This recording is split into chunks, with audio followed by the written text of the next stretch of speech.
We were the apex predators of the galaxy. The mere mention of the Vex-Thori Empire would send shivers down the spines of 1,000 worlds. For 17 generations we had never known defeat. Our warships were poetry in motion, our warriors bred for combat since hatching. I, Commander Zexnar, led the most decorated hunting fleet in our armada, and our collection of trophies from conquered species adorned the Hall of Dominance on our homeworld. I remember stroking my ceremonial blade during the Festival of Ascendancy, watching my broodlings compete in the combat pits below. The orange glow of our binary suns cast long shadows across the arena as young warriors demonstrated their ferocity, their natural killing instinct bringing pride to their bloodlines. My eldest, Kravax, had just performed a perfect execution maneuver on his sparring partner, not enough to kill, but enough to prove dominance. "Your offspring honors you, Commander," said Admiral Vax, his scaled hide bearing the scars of countless victories. "He will make a fine addition to your hunting fleet." I clicked my mandibles in acknowledgement. The bloodline remains strong. The universe will continue to fear us. That evening, as we feasted on the finest meats from a dozen conquered worlds, the central communication relay interrupted our celebration. A junior officer approached, his posture revealing uncertainty, an emotion rare among our kind. "Commander, we've detected unusual activity in the Outer Rim. System J4721. A previously uncontacted species has destroyed one of our forward scouting vessels." The chamber fell silent. Then laughter erupted, starting with Admiral Vrax and spreading throughout the hall. "A single scout ship? Perhaps the pilot fell asleep at the controls." Vrax chortled, tearing into a slab of meat. "What species is it?" The junior officer hesitated. "They call themselves humans." More laughter. I joined in, though something about the officer's demeanor troubled me. "Dispatch a standard subjugation unit," I ordered, returning to my meal. "I want their homeworld coordinates and physiological weaknesses on my desk by next cycle. We'll add their skulls to our collection within a standard month." We had conquered species that breathed fire, species with natural armor plating, species with psychic abilities that could melt minds. What threat could these humans possibly pose? 2 cycles later, I received the report that would change everything. The subjugation unit, 3 warships carrying our finest warriors, had gone silent. All of them. I summoned my war council immediately. "What do we know about these humans?" "Very little, Commander," said my intelligence officer. "They appear physically unremarkable. Bipedal, no natural armor, no claws, minimal sensory capabilities.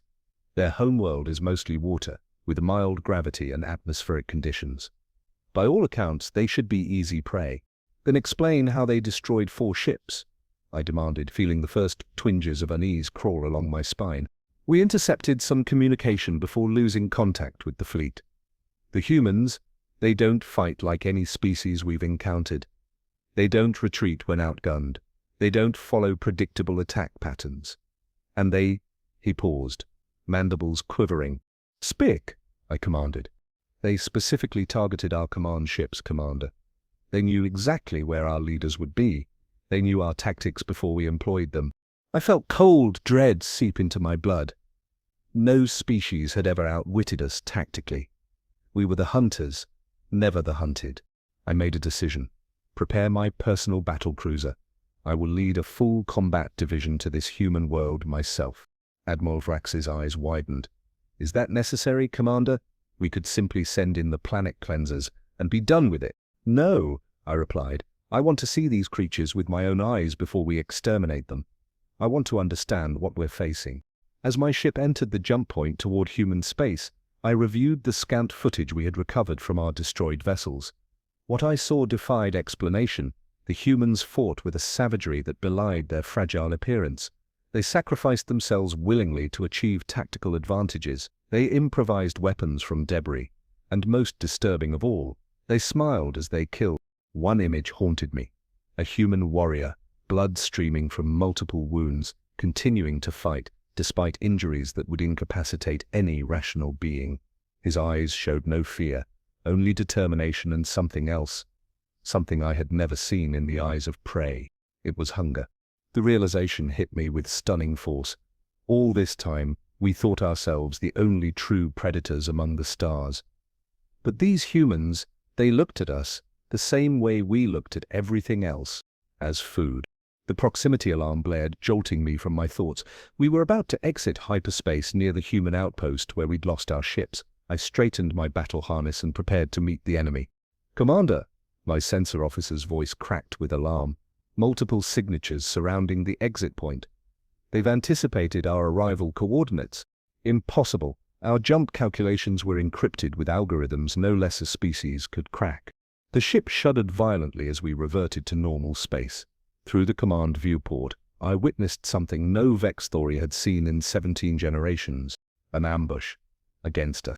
Human ships, smaller than ours but numerically superior, had created a perfect killing pocket.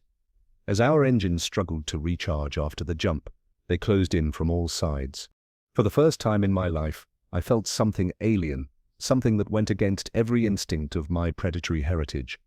I felt like prey. The first plasma torpedoes hit before I could issue retreat orders.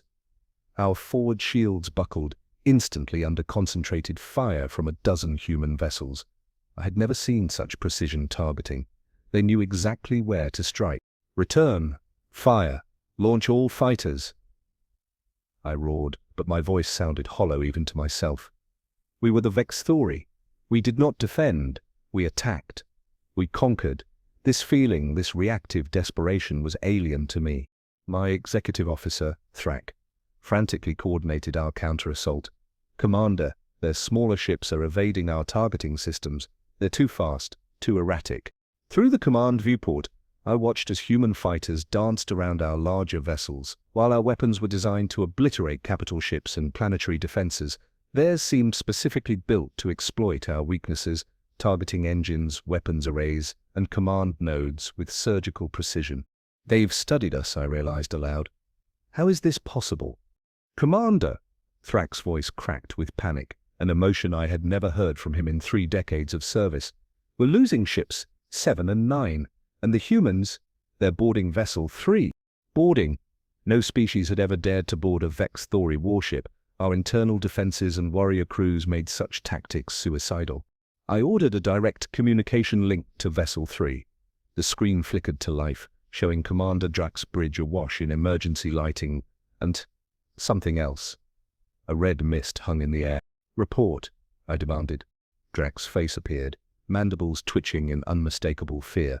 Behind him, I heard sounds no Vex story warrior ever made, screeching, pleading. "They're inside the ship," Drak whispered. "They move like shadows. Our warriors, they fall so quickly. The humans, they don't die when they should. We sever limbs and they keep fighting. We rupture organs and they ignore the pain." An explosion rocked his bridge. The camera angle shifted as Drak stumbled backward. A figure moved into frame, a human, smaller than a Vex story warrior, clad in dark armor splattered with blue Vex story blood. The human removed its helmet, revealing a face terrifyingly unlike our simulations. It smiled. "I want the commander of your fleet to see this," the human said, in perfectly pronounced Vex story language. "I want him to know what's coming."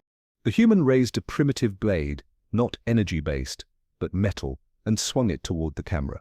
The feed, cut to static.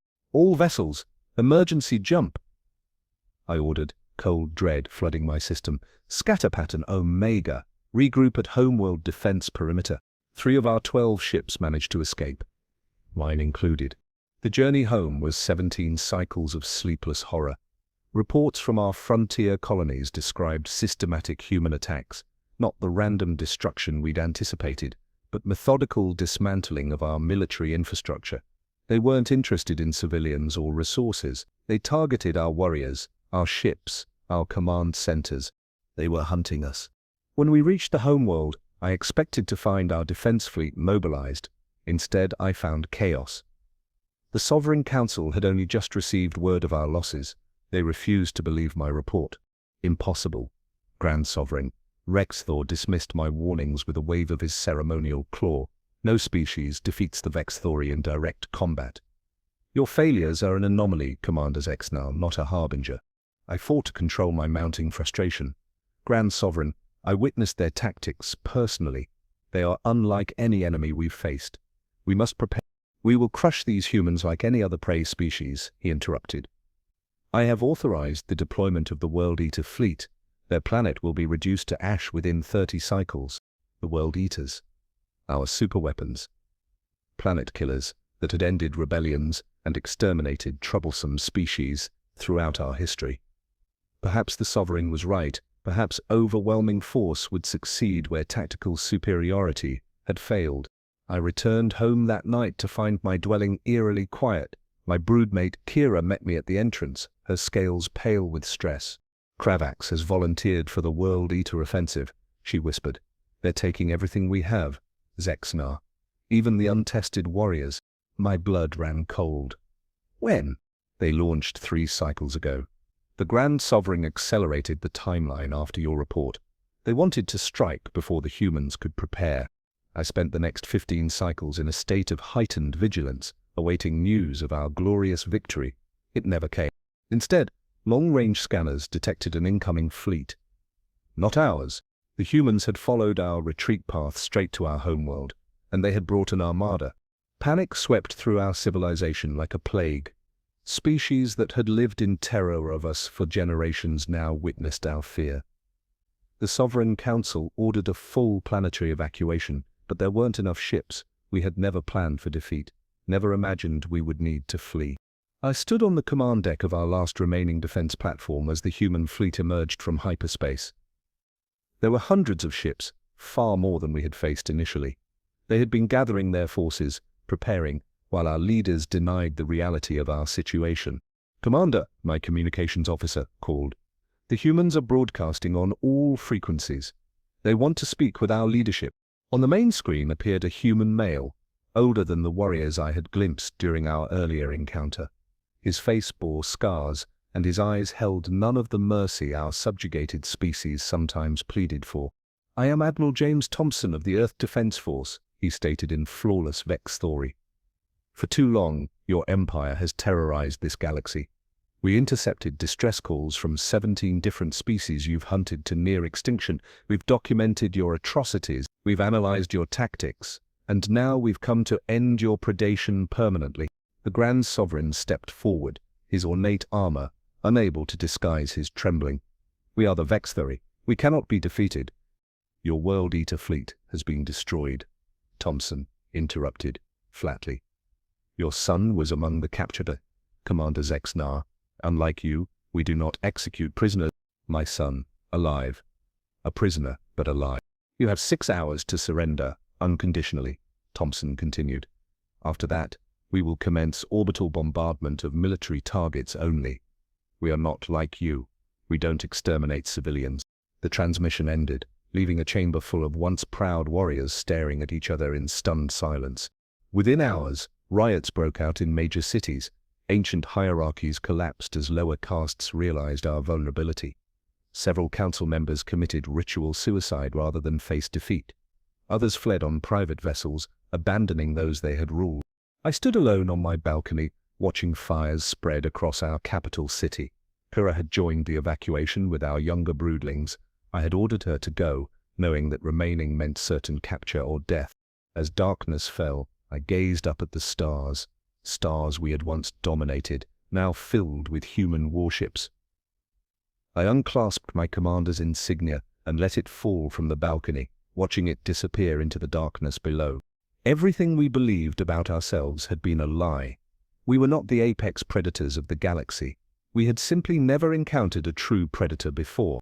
Until the humans came, dawn broke over the ruins of our capital.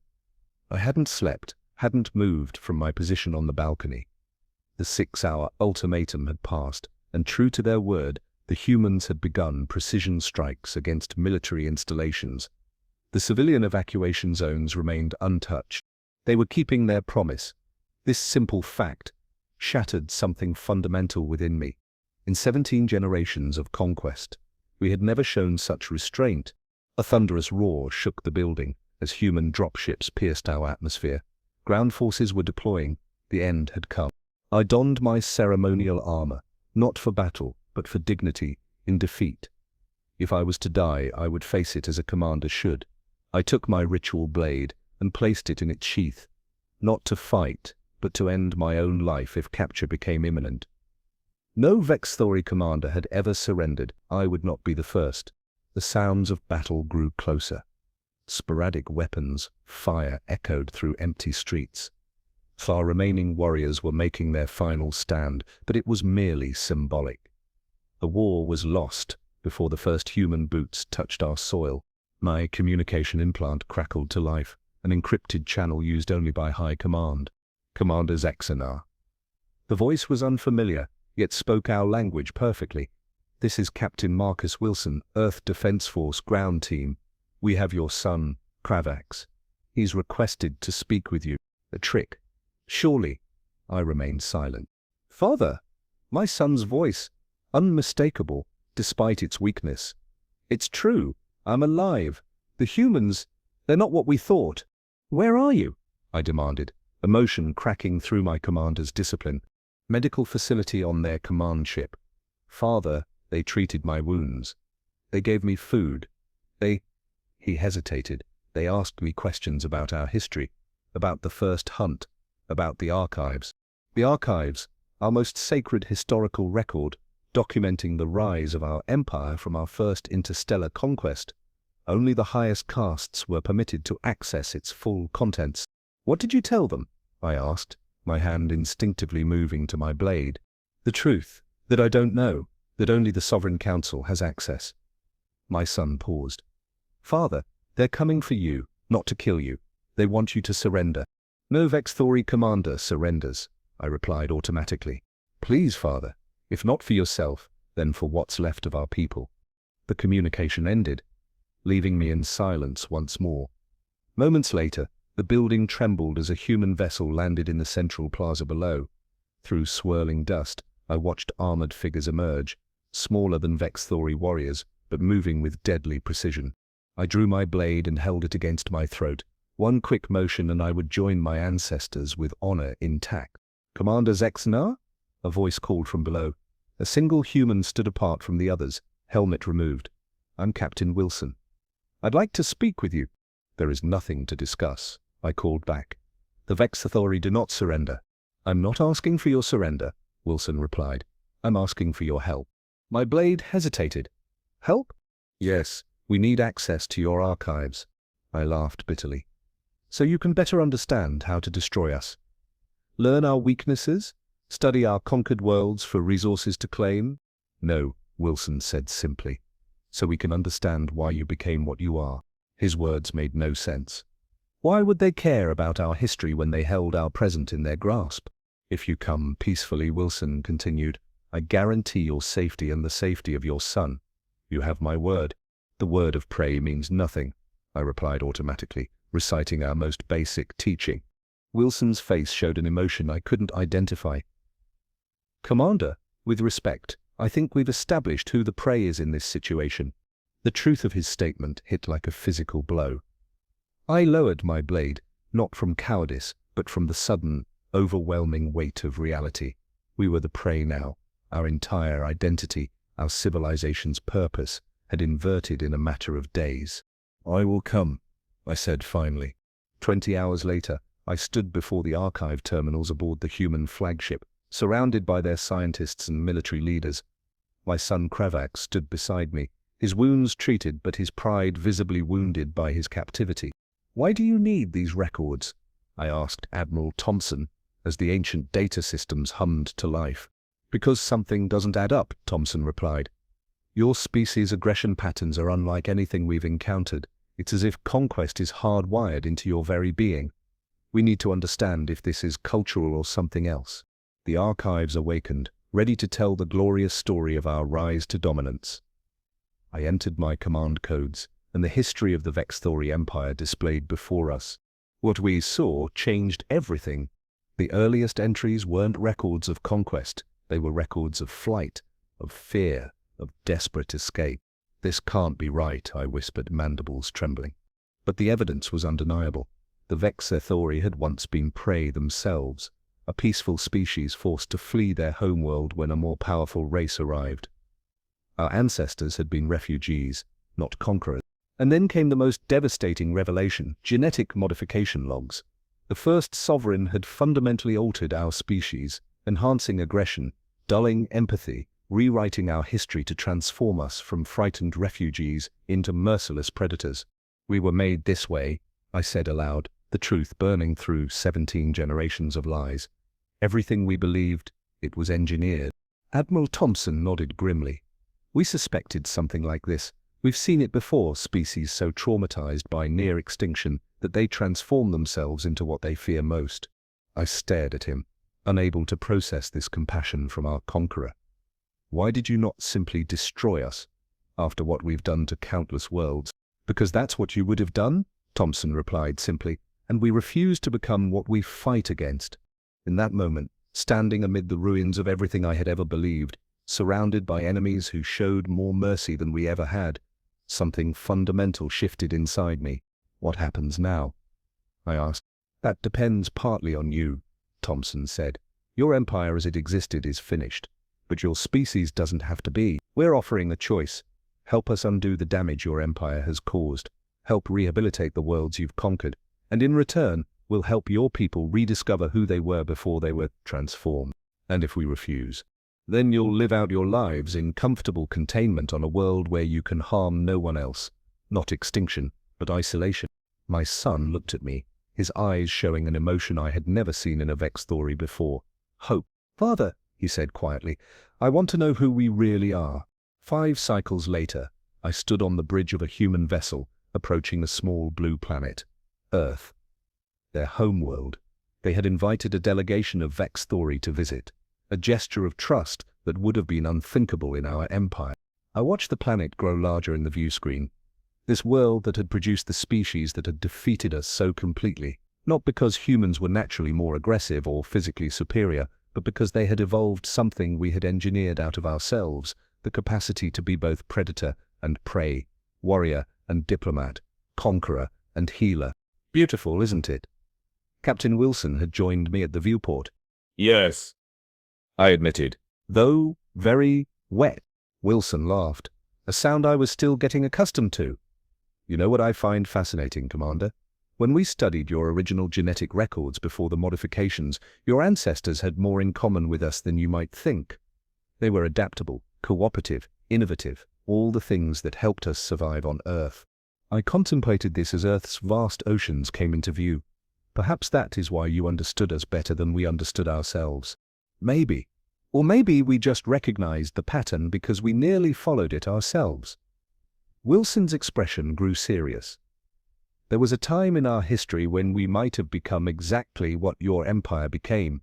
We came close, very close to letting fear transform us into monsters. As we prepared to land on humanity's homeworld, I realized the profound truth. The greatest predator isn't the one with the sharpest claws or the most powerful weapons. It's the one wise enough to know when not to be a predator at all. The humans had defeated us not because they were better killers, but because they had mastered something infinitely more difficult. The ability to show mercy to those who had shown none. And in that defeat lay the Vex story's only hope for redemption. Not the end of our story, but perhaps, at long last, its true beginning.